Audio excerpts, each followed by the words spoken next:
हर हर महादेव। श्री शिवाय नमस्तुभ्यम। आप सभी कमेंट में हर हर महादेव अवश्य लिखिएगा।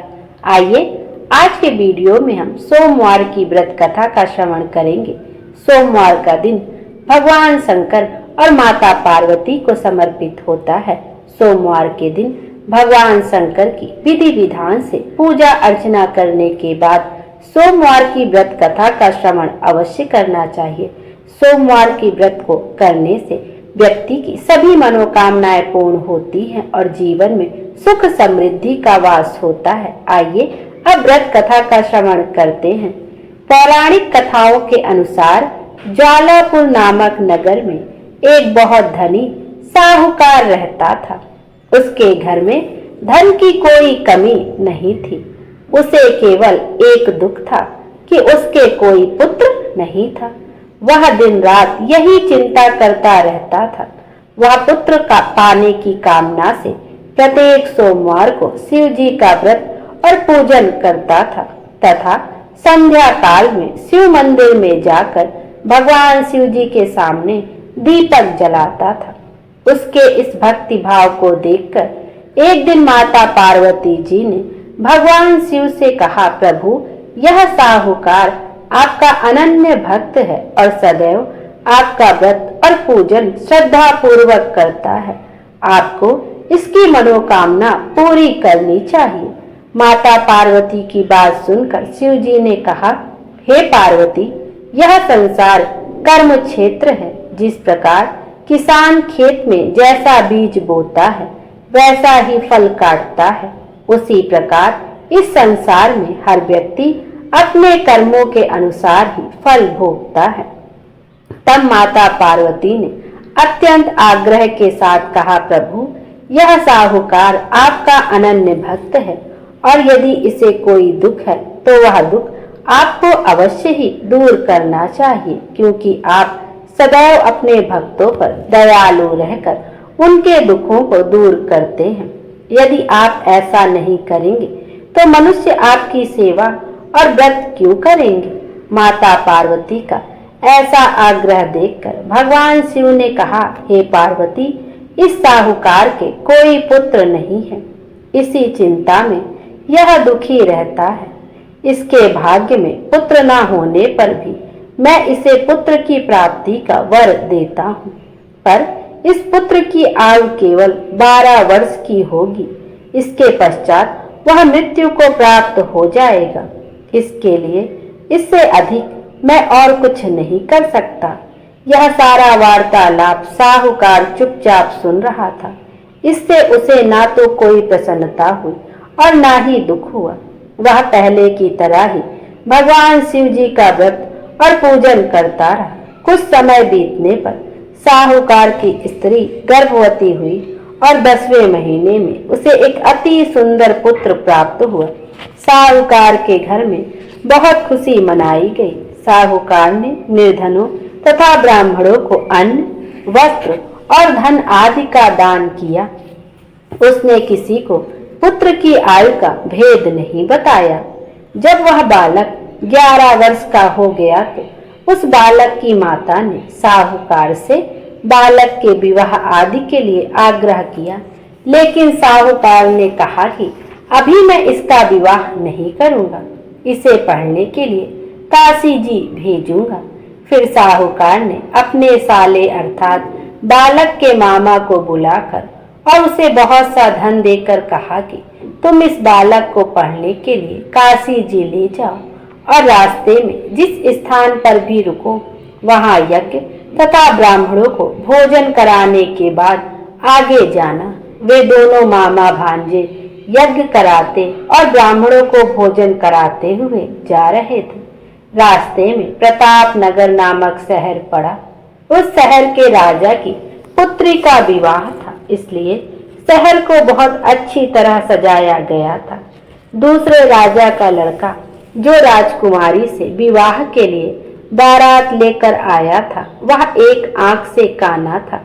उसका पिता इस बात से बहुत चिंतित था कि कहीं वर को देखकर कन्या के माता पिता विवाह से इनकार ना कर दें। इसलिए साहूकार के अति सुंदर बेटे को देखकर उसने मन में विचार किया कि क्यों ना दरवाजे के समय इस लड़के को वर बनाकर ले जाया जाए।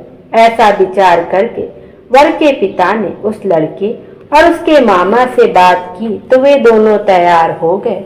फिर उस लड़के को दूल्हे के कपड़े पहनाकर तथा घोड़ी पर चढ़ाकर दरवाजे पर ले गए और सारा कार्य प्रसन्नता से पूरा हो गया। फिर वर के पिता ने सोचा कि विवाह कार्य भी इसी लड़के से करा लिया जाए।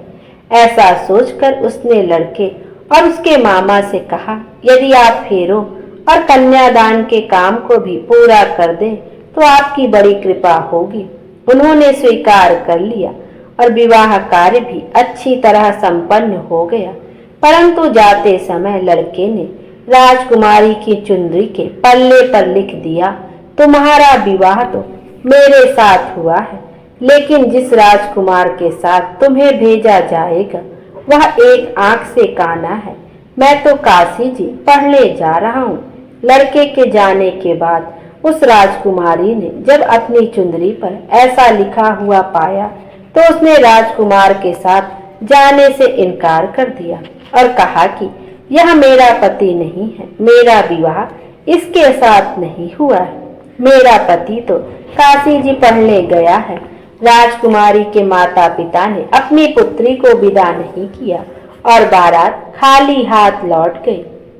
उधर साहूकार का लड़का और उसका मामा काशी जी पहुंच गए। वहां जाकर उन्होंने यज्ञ करना और लड़के ने पढ़ना शुरू कर दिया। जब लड़के की आयु 12 वर्ष की हो गई तो उसकी मृत्यु का दिन समीप आ गया। लड़के के मामा को इस बारे में कुछ पता नहीं था। उस दिन उन्होंने यज्ञ का आयोजन किया हुआ था कि लड़के ने अपने मामा से कहा, मामा जी आज मेरी तबीयत कुछ ठीक नहीं है। मामा ने कहा, अंदर जाकर लेट जाओ। लड़का अंदर जाकर लेट गया और थोड़ी ही देर में उसके प्राण निकल गए। यज्ञ के बीच में जब उसके मामा ने आकर देखा कि वह मृत अवस्था में पड़ा है तो उसे बहुत दुख हुआ। उसने यज्ञ का कार्य अधूरा रह जाने के डर से किसी से कुछ नहीं कहा और संयम रखा। फिर यज्ञ का कार्य समाप्त कर ब्राह्मणों के चले जाने के बाद उसने रोना पीटना आरंभ कर दिया। संयोग से उसी समय शिव पार्वती जी उधर से जा रहे थे। जब उन्होंने जोर जोर से रोने की आवाज सुनी तो माता पार्वती ने भगवान शंकर से कहा, प्रभु कोई दुखिया रो रहा है, उसके कष्ट को दूर कीजिए। जब शिव पार्वती ने उसके समीप जाकर देखा तो वहां एक लड़का मृत पड़ा था। पार्वती जी बोली, प्रभु यह तो ज्वालापुर के साहूकार का लड़का है जो आपके वरदान से उत्पन्न हुआ था। शिव जी बोले, हे पार्वती इसकी आयु इतनी ही थी, आयु पूरी हो जाने के कारण यह मर गया। तब माता पार्वती ने कहा, हे प्रभु आप इस बालक की आयु बढ़ाइए, नहीं तो इसके माता पिता तो तड़प तड़प कर मर जाएंगे। माता पार्वती के बार बार आग्रह करने पर भगवान शिव ने उसको जीवित कर दिया और शिव जी की कृपा से लड़का ओम नमः शिवाय कहता हुआ उठ गया। भगवान शिव और माता पार्वती कैलाश पर्वत को चले गए। तब वह लड़का और उसका मामा उसी प्रकार यज्ञ करते तथा ब्राह्मणों को भोजन कराते हुए अपने घर की ओर चल दिए। रास्ते में वे प्रताप नगर पहुंचे और वहां पर आकर उन्होंने यज्ञ आरंभ कर दिया। जब वहां का राजा उधर से गुजरा तो उसने लड़के को तुरंत पहचान लिया और अपने महल में ले आकर उन दोनों का बहुत आदर सत्कार किया। साथ ही बहुत सा धन और आभूषण वस्त्र देकर उन्हें राजकुमारी के साथ विदा किया। जब वे अपने नगर की ओर पहुंचे तब मामा ने कहा कि पहले तुम्हारे घर जाके सूचना दे आता हूँ।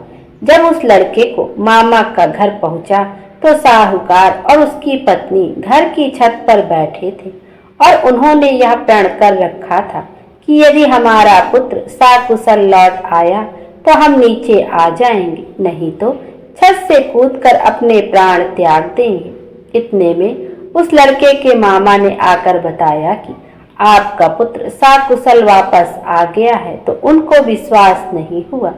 तब मामा ने शपथ पूर्वक कहा कि आपका पुत्र अपनी स्त्री के साथ आया है। तो सेठ अपनी पत्नी और सगे संबंधियों के साथ नगर द्वार तक गया और आनंद के साथ उनका स्वागत कर उन्हें अपने घर ले आया। वे बड़ी प्रसन्नता के साथ रहने लगे। इसी प्रकार जो व्यक्ति सोमवार का व्रत करके भगवान शंकर तथा माता पार्वती का पूजन करता है अथवा इस कथा को पढ़ता या सुनता है, उसके सारे दुख दूर होते हैं और उसकी समस्त मनोकामनाएं पूर्ण होती है।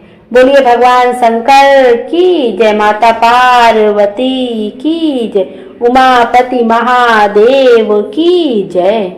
आइए अब भोले बाबा की एक अन्य कृपा की कथा का श्रवण करते हैं। नल दमयंती के पूर्व जन्म का वृतांत, इस कथा का आज हम श्रवण करेंगे। पूर्व काल में आबू पर्वत के समीप एक आहुक नाम का भील रहता था।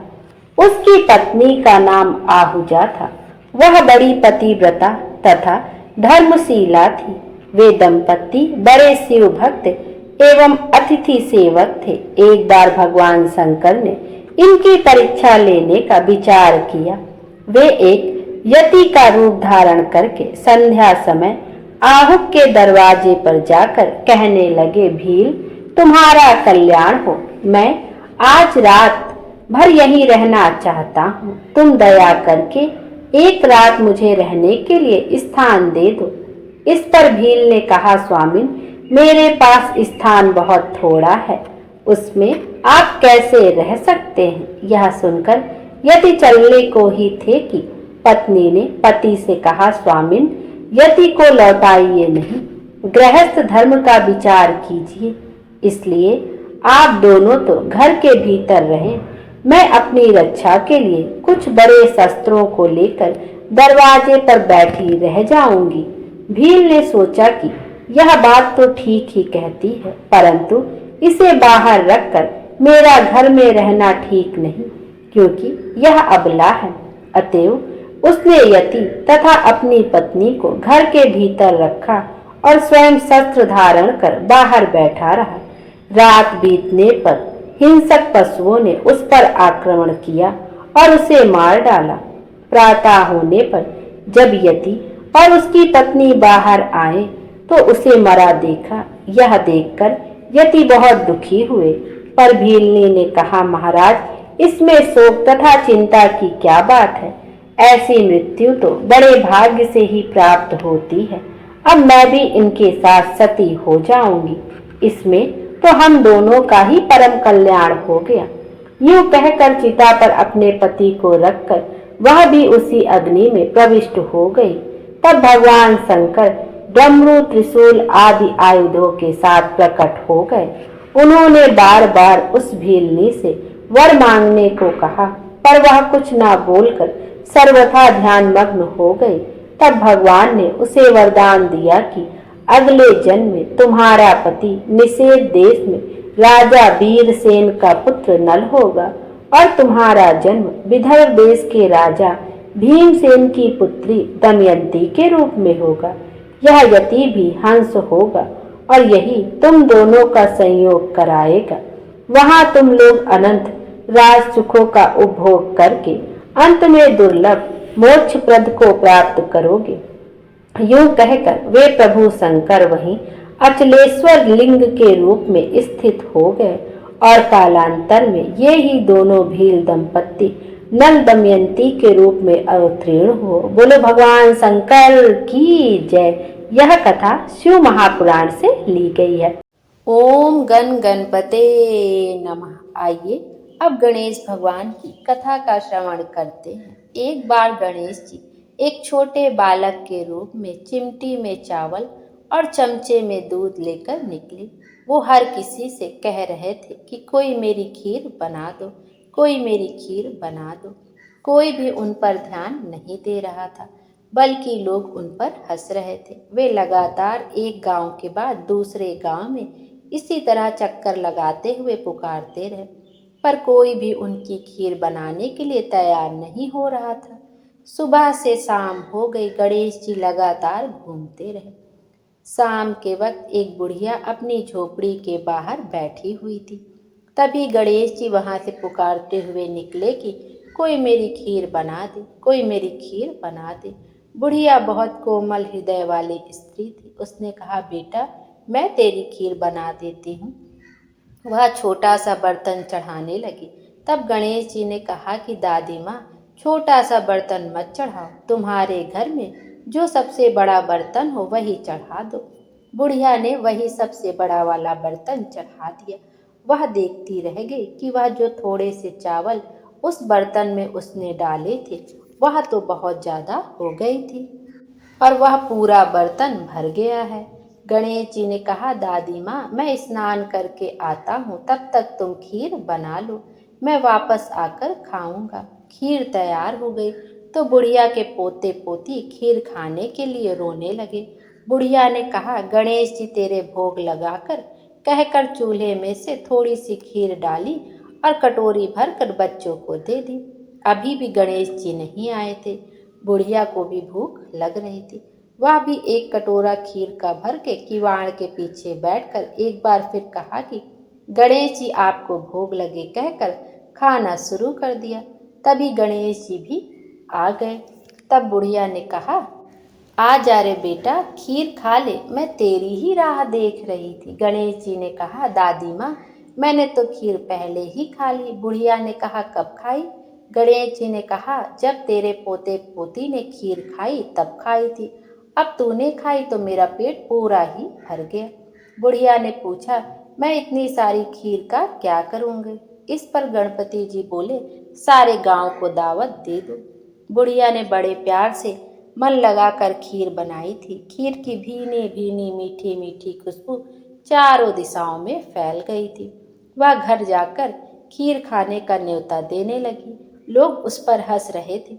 बुढ़िया के घर में खाने को दाना नहीं और यह सारे गांव को खीर खाने की दावत दे रही है। लोगों को कौतूहल हुआ और खीर की खुशबू से लोग खींचे चले आए।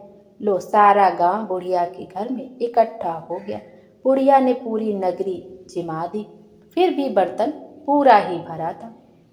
राजा को पता लगा तो बुढ़िया को बुलाया और कहा, क्यों रे बुढ़िया, ऐसा बर्तन तेरे घर पर अच्छा लगे या हमारे घर पर अच्छा लगे? बुढ़िया ने कहा, राजा जी आप ले लो। राजा ने खीर का बर्तन महल में मंगा लिया। लाते ही खीर में कीड़े मकोड़े बिच्छू हो गए और खीर से दुर्गंध आने लगी। यह देखकर राजा ने बुढ़िया से कहा, बुढ़िया बर्तन वापस ले जा, जा तुझे हमने दिया। बुढ़िया ने कहा, राजा जी आप देते तो पहले ही कभी दे देते, यह बर्तन तो मुझे मेरे गणेश जी ने दिया है। बुढ़िया ने बर्तन वापस लिया, लेते ही सुगंधित हो गई। घर आकर बुढ़िया ने गणेश जी से कहा, बची हुई खीर का क्या करें? गणेश जी ने कहा, झोपड़ी के कोने में खड़ा खड्डा खोद कर गाड़ दो, उसी जगह सुबह उठकर वापस खोदोगी तो धन के 2-4 घड़े मिलेंगे। ऐसा कहकर गणेश जी अंतर ध्यान हो गए और जाते समय झोपड़ी को लात मारते हुए गए तो झोपड़ी के स्थान पर महल हो गया। सुबह बुढ़िया ने फावड़ा लेकर घर को खोदने लगी तो टन टन करते 2 घड़े निकल आए। वह बहुत खुश थी, उसकी सारी दरिद्रता दूर हो गई और वह आराम से रहने लगी। उसने गणपति जी का एक भव्य मंदिर बनवाया और साथ में एक बड़ा सा तालाब भी खुदवाया। इस तरह उसका नाम दूर दूर तक प्रसिद्ध हो गया। उस जगह वार्षिक मेले लगने लगे जो गणेश जी की कृपा प्राप्त करने के लिए उस स्थान पर पूजा करने और मानता मानने के लिए भी लोग आने लगे। गणेश जी की सब मनोकामनाएं पूरी करने लगे। गणेश जी जैसा आपने बुढ़िया को दिया वैसा सबको देना। विनायक जी की कहानी कहने और सुनने वाले की सब मनोकामना पूर्ण हो। बोलिए गणेश जी महाराज की जय।